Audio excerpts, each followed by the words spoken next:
Hey everybody, this is my second attempt to make this video. I talked for probably 20 minutes and then realized my microphone was muted.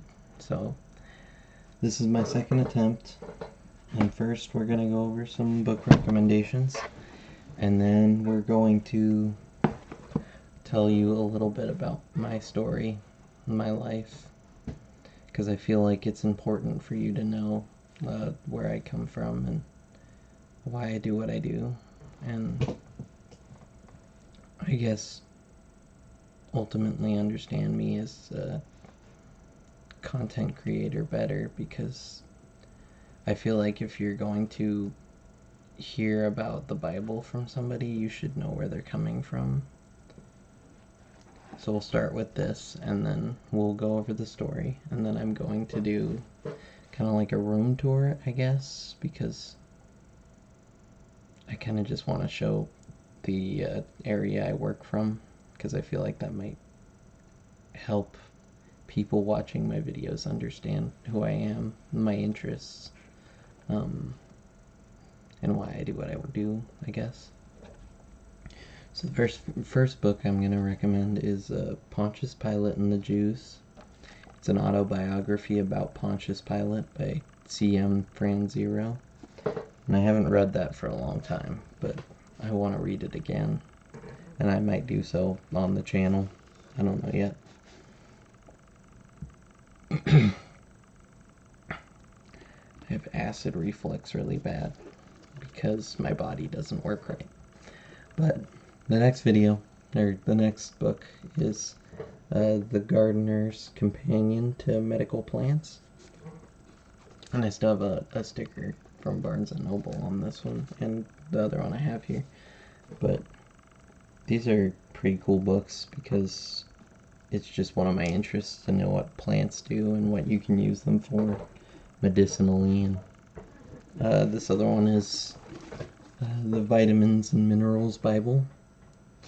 And it's about foods, but it's also about vitamins, and vitamins are one of my interests, so I just want to find out what they all do and how you can use them to benefit you. I take a lot of vitamins.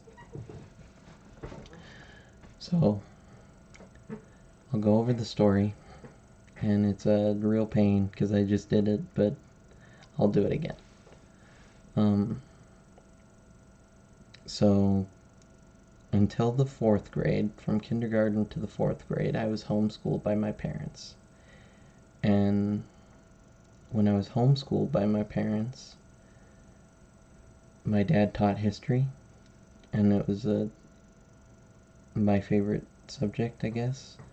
I really liked history, and I didn't so much like writing, but I definitely do now, and I have since high school. I like writing, and I like reading, and I am really bad at science and math. But I was taught history, and I value that highly. And then also I was in the Awana program, which is like a Bible study for kids that happens every Wednesday at my church. And so I did that from, I think, the ages of 6 to 12 or 14 or something. Whatever the 6th grade is, that's what that is. And I was always involved in the church in one way or another, but I don't feel like through high school I was really a Christian. I was more a deist or even an atheist, because I just really didn't have an interest in it. I didn't really know the answers, and I didn't really feel like I could know the answers. And so I guess an important thing for me to talk about is that I have a sister, a biological sister, but then also in total I have 4 brothers and 4 sisters, some of which are foster care siblings that are no longer with us, and some of which are adopted. Like right now I have a brother who's out of the house, he's an adult, and then 3 other brothers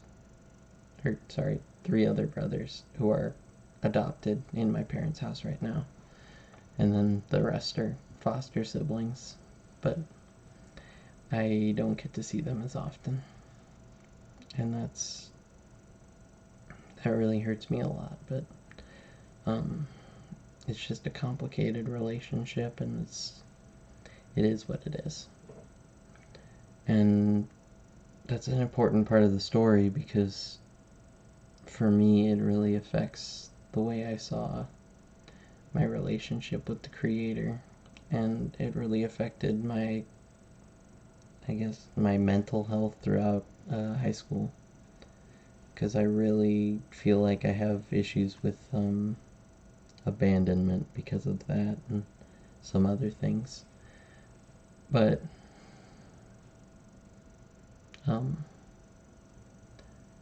ultimately that's just important to the story because it sets up where I was with God. So I was sad and not very interested in learning anything about him. I had a vague feeling that he existed, but my interest in him it wasn't there. And so until I graduated high school, I was sad most of the time and just not ready for the real world is the problem. So I became a security guard, and that's a pretty lax job. I do that to this day. And I was working night shifts, and that's when I started really reading. I would listen to a lot of audiobooks, and I don't think that counts as reading, but that really got me into it. And then past that, I started listening to Dr. Chuck Missler and taking notes on the Bible, and it became a big interest to me because something in the way that he explained it really made it make sense to me. Like, he explained the sacrifice Jesus committed in a way that nobody else had, even though I probably listened to hundreds of sermons over the years at church and the Awana program. And so past that, I don't really feel like I was a Christian then either. I just had a vague interest in Christianity. But there were a couple of experiences in my own life that really affected how I viewed it. And the first one took place almost 2 years ago, I think, in Planet Fitness. I was just leaving Planet Fitness, and I went out to my car, and I sat down in the car and rolled the windows down because it was summer. Somebody came up to me and asked me for money. And so I gave them some money, and they started talking to me about Jesus, which it wasn't really anything I hadn't heard before.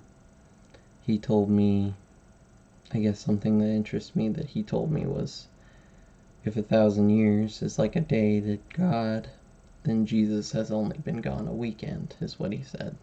And I thought that was really interesting and funny. And he would just talk to me about what he was doing. He's holding a small dog, like a chihuahua, and he had an RV. And he told me that his wife's sleeping in the RV and that it's broken down, and he's just trying to get home, so he's trying to get money to get home. And when he was talking to me, some guy was yelling at us from the other side of the parking lot. And he was drunk. He might have been on something. At minimum, he was drunk.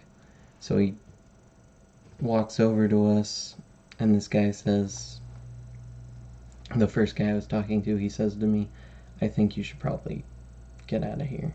And I was going to listen to him because he seemed genuine. He just kind of wanted me to get out of harm's way, I guess. And this guy walks up to him, and he's putting his hands on him. He's kind of shoving him. And he's telling him he needs to get a job. He's a loser, that kind of thing. And this guy was just really patient with him. He was kind to him. And he wasn't rude to him. He just said, you just don't know what you're talking about. But he didn't stop him from attacking him. but I had a gun in the glove box, and I was going to take it out. I moved it from the glove box to the driver's seat, and I hadn't fully committed to pulling it out yet, because I wanted, like, he had his hands on him, but I didn't feel like it was enough to take out a gun. So I had this gun right here, and what I was going to do was take it out if he got more violent, I guess. And I didn't end up needing to do that. He just, for whatever reason, decided on his own that he was just going to leave. And so I made sure this guy was okay, and then I took off. And how that guy acted around that other guy really affected what I thought about people who are Christian.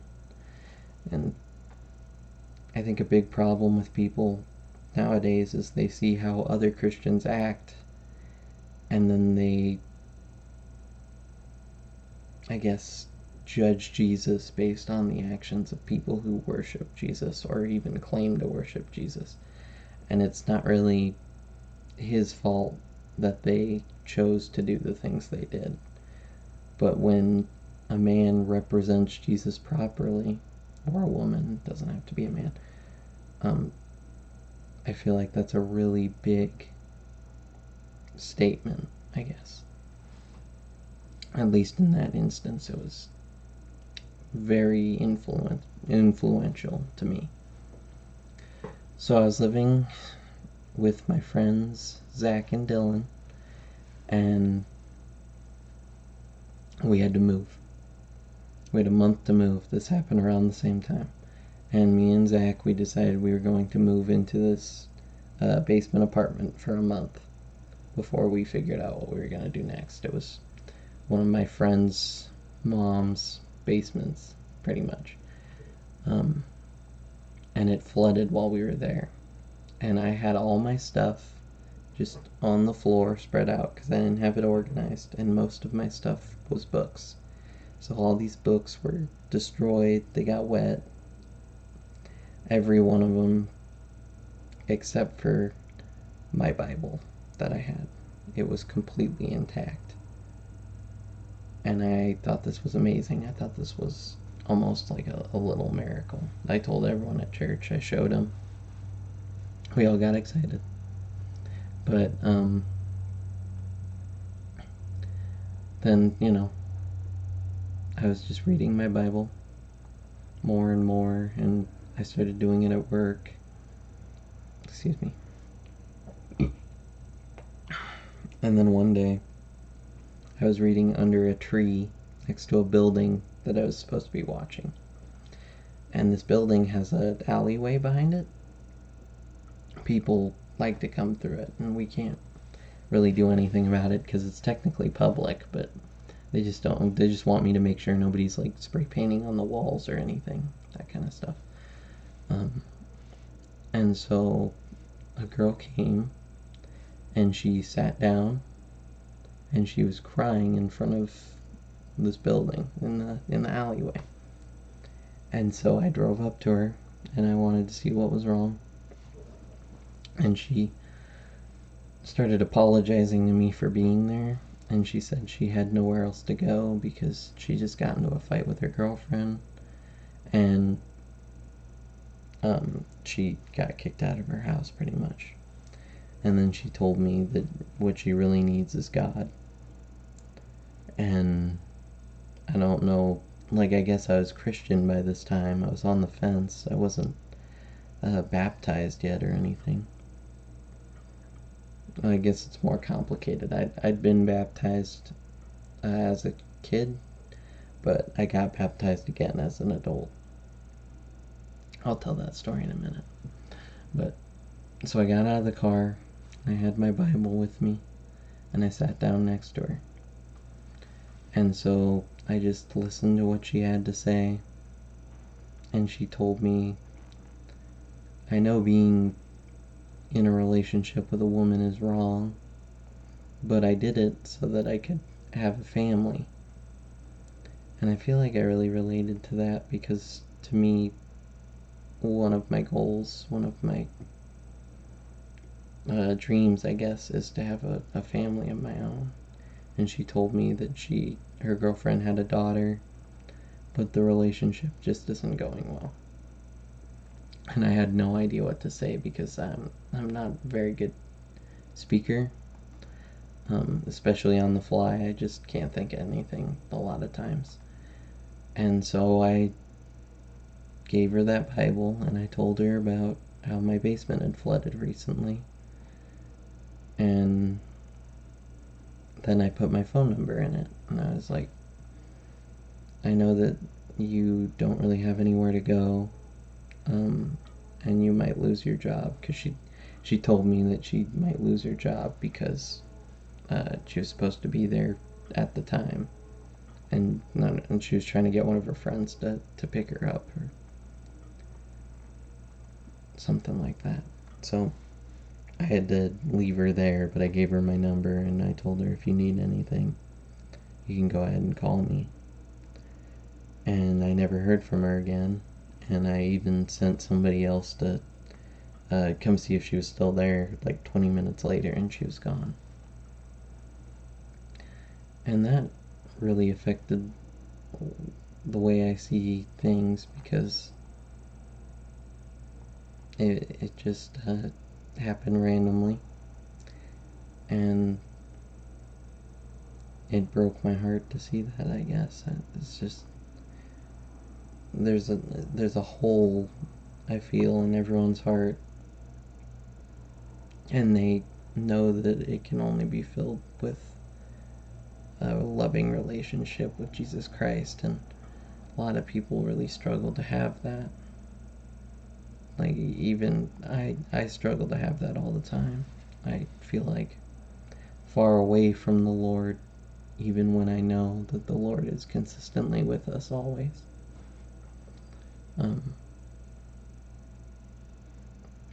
And so that's part of the reason I do ministry, is those two people.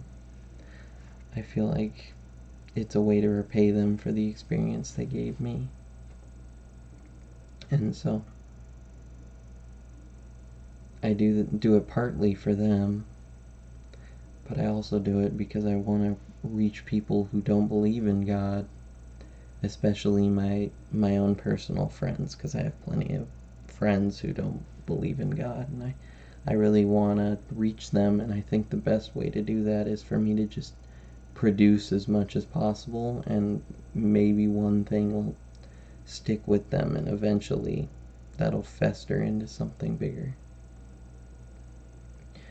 So I was baptized on my 21st birthday. That was June 7th, 2022. I'm about a year into being baptized, and I really just am trying to avoid being someone who's Christian in words alone. I want to be somebody who spreads the word of God and helps others, and it's a big task. It's really difficult, but this is one of my attempts. And I feel like that's kind of the story, at least now. I might make an update to it later on, but now I'm gonna pause the video and we'll cut to another video, and it's gonna be me showing off the room behind me and just what I get up to and my everyday kind of thing.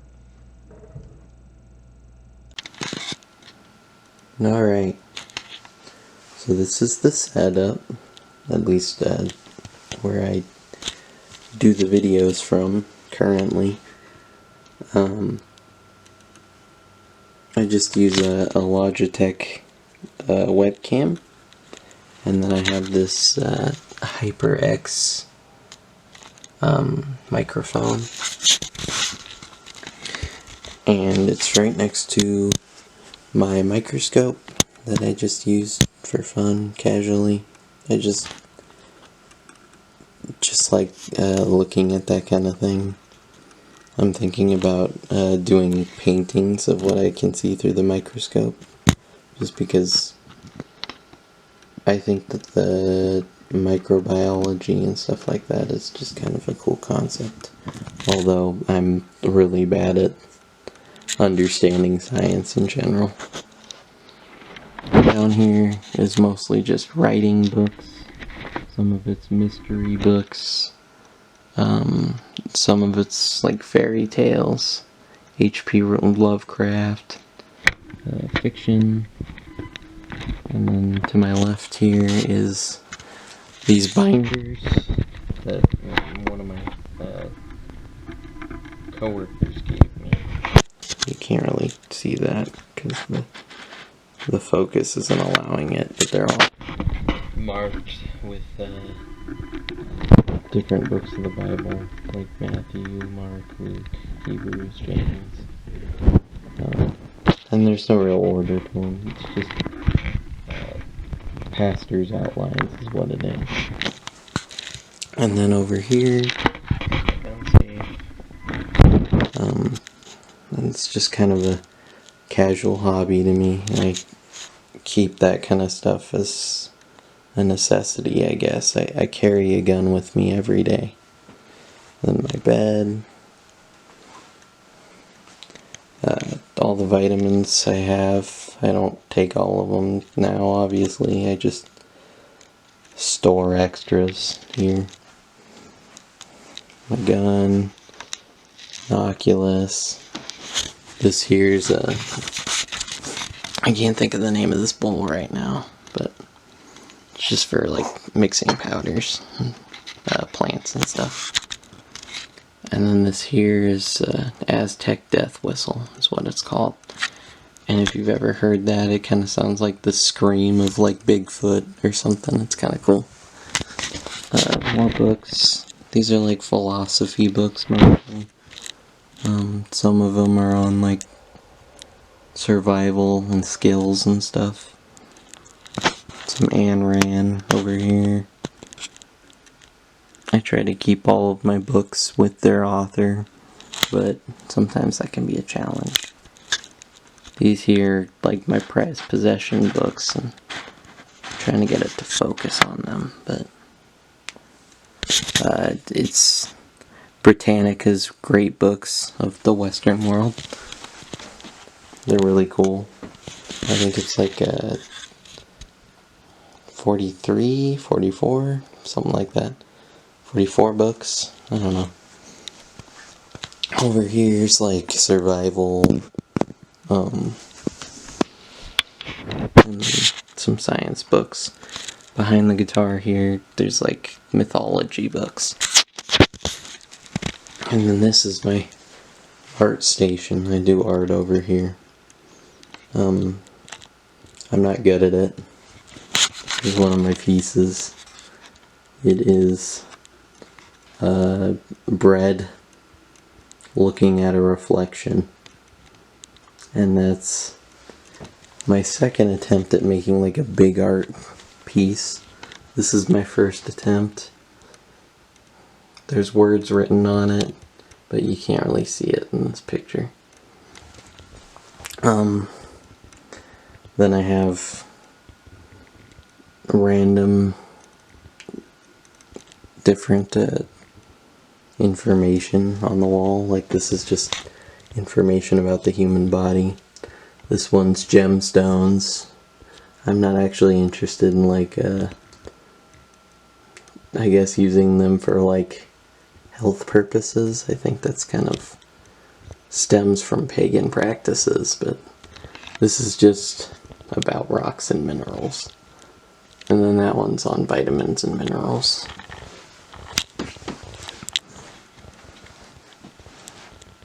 I have my Christian flag there. I just think it's nice. Over here is all my religious books next to my ammo. And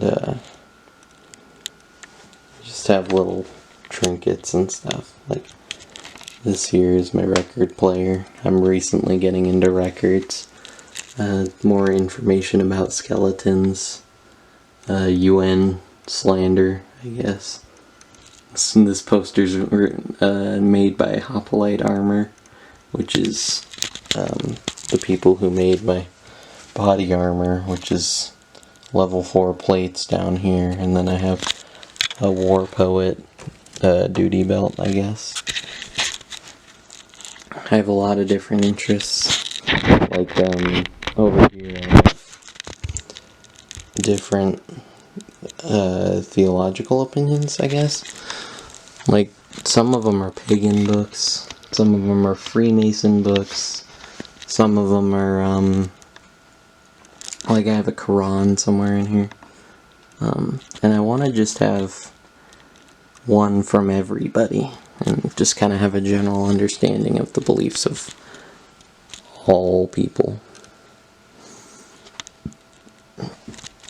This up here is something that Dylan bought me from Goodwill, and he bought it for me ironically while we lived together, but I actually really like it. It's kind of just my style right now.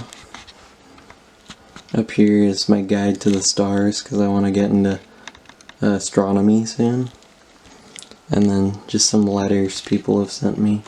I have a rosary here on the wall. I'm not a Catholic or anything, but a friend of mine made me, his girlfriend made it for me.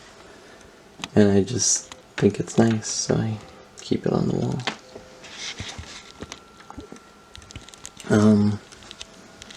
Oh, I forgot to mention this. Over here is my schedule. I try to put what I've eaten every day of the week, and I just erased it all. It just helps me to track my calories when I am trying to be healthy. I have music instruments, like I have a harmonica, I have this pan flute, and I have this guitar, and I'm not good at any of them. Another hobby I have is over here under my tools. It's D&D. A lot of people think that's demonic, but it's fun. I don't think it's hurting anyone. I think it's just a little bit of panic on everyone else's end. I have my skull here. I call him Adam. And I kind of just mess with him all the time. And then this mask on the wall is from the TV show Avatar: The Last Airbender, which I'm a big fan of. I don't know if I really have anything else to show you.